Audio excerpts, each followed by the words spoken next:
დღეს კიდევ ერთი მნიშვნელოვანი მოვლენის შესახებ დასავლეთ საქართველოში კვლავ წყალდიდობის შედეგად მიყენებულ ზარალს ითვლიან. წუხელ რამდენიმე საათიანი წვიმის შედეგად განსაკუთრებით გურია დაზარალდა. ოზურგეთისა და ლანჩხუთის რაიონის სოფლებში, დაბაურეკში და შეკვეთილში ზარალი ძლიერმა ქარმა კიდევ უფრო გაზარდა. დასახლებულ პუნქტებს ელექტროენერგიაც არ მიეწოდებოდა. სახლებიდან წყალს სტუმბავდნენ სენაკის რამდენიმე ქუჩაზეც. ქარისა და წვიმის შედეგად მიყენებულ ზარალს ითვლიან აჭარაშიც. ძლიერი წვიმა და ქარი დასავლეთ საქართველოში გვიან ღამით დაიწყო და რამდენიმე საათი გაგრძელდა. სტიქიის შედეგად დაზარალდა ოზურგეთისა და ლანჩხუთის რაიონები, სენაკი და ბათუმი. განსაკუთრებით მძიმე მდგომარეობა ლანჩხუთის რაიონის სოფლებში, სუფსაში, ახალსოფელსა და ნიგზიანშია. დაიტბორა საცხოვრებელი სახლები, დახოცილია შინაური ცხოველი და ფრინველი. რამდენიმე ადგილზე მეწყერის ჩამოცვა. ახალსოფელში წყალმა სამანქანო მაგისტრალი და რკინიგზის ლიანდაგიც დაფარა. ხილი ჰქონდათ 200 კმ-მდე დატოვებული, უნდა ჩაგვებარებინა და საერთოდ არ დაგვხვდა განადგურებული, კარები ღია იყო, წყალს წაიღო. რავი, თითქმის ყველაფერი, ტელევიზორი, სარეცხი მანქანა თუ კი რაიმე გაგვაჩნდა, არაფერი აღარ ვიყავ. რაიონში 16 თემია, თითქმის ყველა სოფელში მეტნაკლებად ეგეთი სიტუაცია. განსაკუთრებით დაზარალდა ნიგზიანი, ეხლა ხედავთ თქვენ რა მდგომარეობა, მამაჩია ზვევები ჩამოწოლილი, ჩიბათი, გვიმბალაური, ჩოჩხათი, ძალიან ცუდი სიტუაცია, უხუცეს ხალხსაც არ ახსოვს ეგეთი სტიქია. ძლიერმა წვიმამ და ქარიშხალმა ოზურგეთი და ურეკიც დააზარალა. სტიქიის შედეგად საცხოვრებელი სახლები დაიტბორა. განადგურდა საყოფაცხოვრებო ტექნიკა. არანორმალური ხმაურით გაგვეღიზელი ჭექი იყო, უსაშველოდ წვიმა, საშინელება რომ გავიხედეთ გარეთ იყო. საერთოდ არაფერი არ ჩანდა, იყო რაღაცნაირად ფუტივით იყო ყველაფერი. და უსაშველოდ წამოხდით ეგრევე ბავშვი ჩავიყვანე დაბლა და ესე მალე გავიკითხმა რომ ეს მთლიანად გადახადა სახურავი.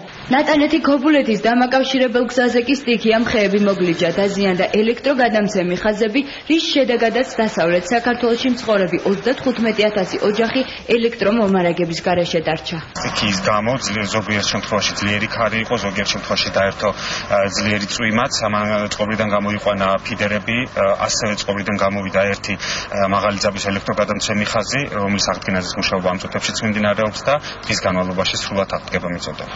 შეკვეთილში ძლიერმა წვიმამ ხეები მოგლიჯა, რის შედეგადაც მანქანები დაზიანდა. მთელი დღის განმავლობაში ადგილზე სამაშველო სამსახურები იყო მობილიზებული. შუაღამისას გატრიალდა საოცარი სტიქია და ერთი რაც კარგად მახსოვს იყო ძალიან დიდი გრუხუნი და თქვი კიდევაც რომ მეხი დაეცა რაღაცას მეხი და აღმოჩნდა რომ მეხი პრაქტიკულად მე და მეცა, იმიტომ რომ მანქანა იმსპორტლა.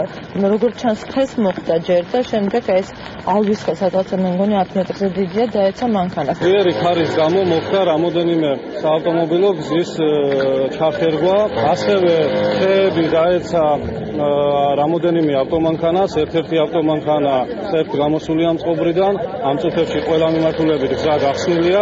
2 საათიანმა ძლიერმა წვიმამ წყალდიდობა სენაკშიც გამოიწვია წინასწარი. მონაცემებით დაიტბორა 30-მდე საცხოვრებელი სახლი. ადგილობრივები ხელისუფლებისგან დროულ დახმარებას ითხოვენ. 25 ოჯახი არის დატბორილი, სამაშველო სამსახური 30 რეჟიმში მუშაობს, ამოტუმბრები დაიწყო წყლის და მაქსიმალურად ვცდილობთ რომ ყველა ოჯახს დავეხმაროთ. ძლიერმა წვიმამ და ქარმა პრობლემები ბათუმში შექმნა. წყალმა ასლან აბაშიძის ქუჩაზე საცხოვრებელი შენობის პირველი სართულები დატბორა. ძლიერმა ქარმა ბათუმში აღმაშენებლის ქუჩაზე ერთი კორპუსის სახურავი დააზიანა, რომლის მოგლეჯილი ნაწილით ეზოში მდგარ მანქანებს დაეცა. დაზიანდა ასევე პუშკინის ქუჩაც. ქარმა ორსართულიან სახლს სახურავი მთლიანად ახადა. წუხელი სასწაული ამბავი მოხდა. უკანა მხარეა წამოღებული კლიშა 8 მანქანა დააზიანა. ზარალი რა ვიცი ხო.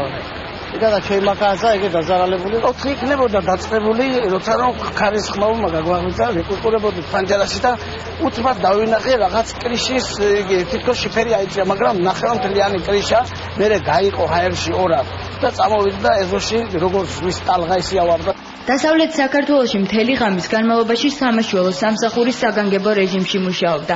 დაზარალებულ რაიონებში უკვე მუშაობს ზარალის დამთვრელი კომისია.